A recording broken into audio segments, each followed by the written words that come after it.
இப்போ கொஞ்ச நாளாவே ஃபோனை ஓப்பன் பண்ணா ஒரு குரங்கு அது கையில் ஒரு ஆரஞ்சு கலர் பொம்மையை வச்சுக்கிட்டு அங்கங்கன்னு தெரியுது. எங்கே போனாலும் அது கூட தான் போகுது, அது கூட தான் சாப்பிடுது, அது கூட தான் தூங்குது. இந்த மாதிரி எந்த ஒரு ஆக்டிவிட்டிஸ் பண்ணாலும் அந்த பொம்மை கூடயே இருக்கிற மாதிரியான வீடியோக்கள் நிறைய செல்போனில் பார்க்க முடியுது.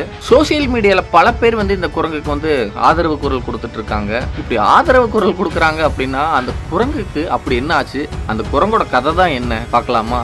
சோசியல் மீடியாவில் இதுவரைக்கும் நீங்கள் பார்த்த அந்த குரங்கு பார்த்தீங்கன்னா ஜப்பானை சேர்ந்த மங்காக் வகை குரங்குகள். மங்காக் வகை குரங்குகள் பொதுவாகவே பார்த்தீங்கன்னா ரொம்ப ரொம்ப புத்திசாலினா எப்படி அப்படின்னு கேட்டிங்கன்னா, அது பனி பிரதேசத்தில் தான் வாழும். சரிங்களா? அந்த பனி பிரதேசத்தில் கிடைக்கிற உணவுகளை பார்த்தீங்கன்னா கழுவி தான் சாப்பிடுமா. இது மட்டும் இல்லை, உப்பு சுவை கொஞ்சம் வேணும் அப்படிங்கிறதுக்காக கடல் நீரை கொஞ்சம் உணவுல சேர்த்து சாப்பிடுமா. மனிதர்களான நாம உடல் வெப்பத்திற்காக நம்ம என்ன பண்ணுவோம், கொஞ்சம் வெந்நீர்ல எல்லாம் குளிப்போம் இல்லையா? இந்த வகை குரங்குகளும் உடல் கொஞ்சம் வெப்பம் ஏறணும் அப்படிங்கிறதுக்காக வெந்நீர் தொட்டில நீராடுமா. குரங்குக்கு யாரா வெந்நீர் வச்சு கொடுத்தா அப்படின்னு சொல்லி நீங்க கேட்கக்கூடாது. ஜப்பான்ல நிறைய வெந்நீர் ஊற்றுகள் இருக்கு. சரி, இப்ப இந்த குட்டி குரங்கோட கதைக்கு வருவோம். ஜப்பான்ல பாத்தீங்கன்னா அதோட தலைநகரமான டோக்கியோல இச்சிகாவா அப்படின்னு சொல்லி ஒரு பூங்கா இருக்கு. அந்த பூங்கால தான் கொஞ்சம் இந்த மாதிரியான மங்காக் வகையான குரங்குகள் வளர்க்கப்படுறாங்க.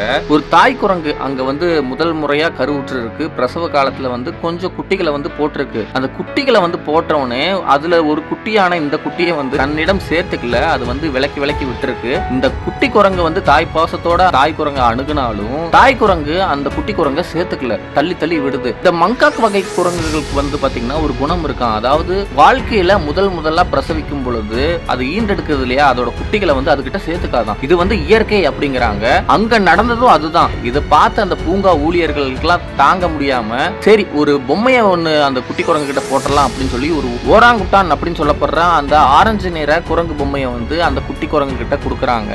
இப்ப தாயால் நிராகரிக்கப்பட்ட அந்த குட்டி குரங்கு இந்த பொம்மையை தான் தாயா நினைச்சுக்கிட்டு அது கூடயே சாப்பிடுது, அது கூடயே தூங்குது, அது கூடயே விளையாடுது. எங்க போனாலும் அதோட ஆக்டிவிட்டிஸ் பாத்தீங்கன்னா இந்த ஓராங்குட்டன் பொம்மை கூட தான் இருக்குது. இப்ப பூங்கால நிறைய உயிரினங்களை சுத்தி பார்க்கறதுக்காக வாடிக்கையாளர்கள் நிறைய பேர் வருவாங்க இல்லையா, அவங்க கண்ணில் இந்த குட்டி குரங்கு படும் பொழுது தாய் குரங்கு சேர்த்திக்காத அந்த காட்சியை அவங்க நேரடியா பார்க்கும் பொழுது அவங்களால கொஞ்சம் தாங்க முடியல. அவங்களும் கொஞ்சம் ஆனந்த கண்ணீர் வடிக்கிற மாதிரி ஆயிடுச்சு. சோ இப்ப இருக்கிற நம்ம காலகட்டத்துல கையில எல்லாருமே மொபைல் போன் வச்சிருக்காங்க. மொபைல் போன் வச்சிருக்கிற எல்லாருமே கேமராமேன் தான். ஸோ அங்க நடக்கிற நிகழ்வு எல்லாத்தையும் அப்படியே பதிவு பண்ணி சோசியல் மீடியாலையும் போட்டு ட்ரெண்டிங் ஆக்கி விட்டாங்க.